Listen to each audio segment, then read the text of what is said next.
une époque lointaine, au cœur de l'ancienne Antioche, une cité florissante et stratégiquement située sous l'Empire romain, vivait un peuple profondément ancré dans ses traditions.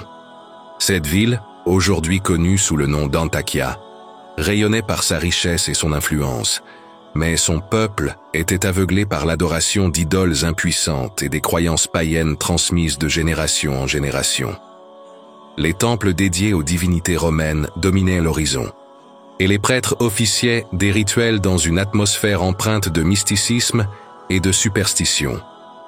Le peuple, convaincu de la puissance de ces idoles, rejetait toute remise en question de sa foi, voyant d'un mauvais œil toute voix discordante qui prônait un autre chemin. Leur orgueil et leur attachement aux maléfiques coutumes les empêchaient de voir la vérité. Ils suivaient aveuglément les pratiques de leurs ancêtres, sacrifiant aux idoles, espérant en elles protection et prospérité. C'est dans cette société corrompue qu'Allah décida d'envoyer des messagers, 3 messagers, afin de les ramener vers la voie droite et de leur offrir une chance de salut. Le premier messager fut envoyé seul au début. Il parcourut les rues de la ville, annonçant la parole divine avec patience et bienveillance. Son message était simple et direct. « Ô mon peuple, adorez Allah, l'unique. Abandonnez vos fausses divinités. Elles ne peuvent ni vous aider, ni vous nuire. » Mais au lieu de l'écouter, les habitants se moquèrent de lui. Ils le traitèrent de fou, de menteur, d'intrus cherchant à semer le trouble dans leur société bien établie. Ils refusèrent d'entendre raison et le rejetèrent avec arrogance. Allah, dans sa miséricorde, ne les abandonna pas à leur ignorance. Il renforça la mission du premier en lui envoyant un deuxième messager. À 2, ils proclamèrent avec encore plus de force le message divin. Nous sommes des envoyés du Seigneur de l'univers. Notre mission est de vous guider vers la vérité. Mais au lieu de réfléchir à leurs paroles, les habitants devinrent encore plus obstinés. Leur orgueil ne leur permettait pas d'accepter l'idée que 2 simples humains pouvaient être porteurs d'un message divin. Ils rétorquèrent avec mépris « Vous n'êtes que des hommes comme nous. Comment osez-vous prétendre être envoyés par Dieu ?» Devant leur refus obstiné, Allah envoya alors un 3e messager pour appuyer leurs paroles. Désormais, ils étaient 3 à proclamer la vérité dans cette ville remplie d'injustice et de ténèbres spirituelles. Ils rappelaient sans cesse que leur mission était désintéressée, qu'ils ne demandaient aucune rétribution. Seulement que leur peuple prenne conscience de son égarement, avant qu'il ne soit trop tard. Mais les habitants, loin de se repentir, devinrent de plus en plus agressifs. Leur rejet se transforma en menace. « Si vous ne cessez pas votre prêche, nous vous lapiderons certainement. » Alors que les 3 messagers se heurtaient à une hostilité croissante, un homme, vivant à l'extrémité de la ville, entendit parler de leur appel.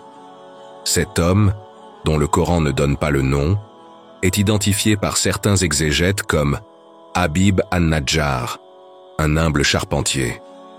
Ce croyant solitaire avait un cœur pur et une intelligence éveillée. Il ne se contenta pas d'écouter les rumeurs, mais alla chercher la vérité par lui-même. Après avoir entendu les paroles des messagers, il comprit immédiatement leur sincérité et la véracité de leur message. Il sut que ces hommes disaient vrai et que son peuple se dirigeait vers un châtiment certain s'il persistait dans son obstination. Ne pouvant rester silencieux face à l'injustice, il accourut en hâte vers son peuple. Une fois arrivé au cœur de la ville devant tous les savants, il déclara « Ô mon peuple, suivez ces messagers. Suivez ceux qui ne vous demandent aucun salaire et qui sont sur la bonne voie. » Ces paroles étaient un cri du cœur.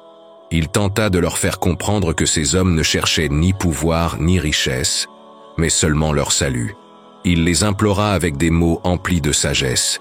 « Pourquoi ne croirais-je pas en celui qui m'a créé et vers qui je retournerai ? Devrais-je prendre en dehors de lui des divinités qui ne peuvent ni m'aider ni me secourir si Allah me voulait du mal ? Je serais alors dans un égarement évident. En vérité, je crois en votre Seigneur. Écoutez-moi donc. » Mais au lieu de réfléchir à ces paroles, les habitants le prirent comme cible de leur colère. Son engagement en faveur des messagers ne fit qu'attiser leur fureur. Qui était-il pour défier ainsi les croyances ancestrales de la ville? Comment oser leur tenir tête? Aveuglés par leur haine et leur refus d'accepter la vérité, les habitants se jetèrent sur lui avec violence. Ils le rouèrent de coups, le traînèrent à terre et finirent par l'exécuter dans la souffrance. Mais alors que son corps s'éteignait, Allah lui ouvrit les portes du paradis. Dans une vision merveilleuse, il vit sa récompense, la félicité éternelle promise aux croyants sincères. Dans un dernier souffle, il s'exclama avec regret, « Ô Seigneur, si seulement mon peuple savait !»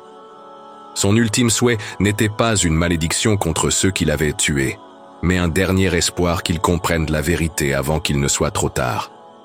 Mais le destin de cette ville était déjà scellé. Peu après le meurtre du croyant, un terrible châtiment s'abattit sur elle.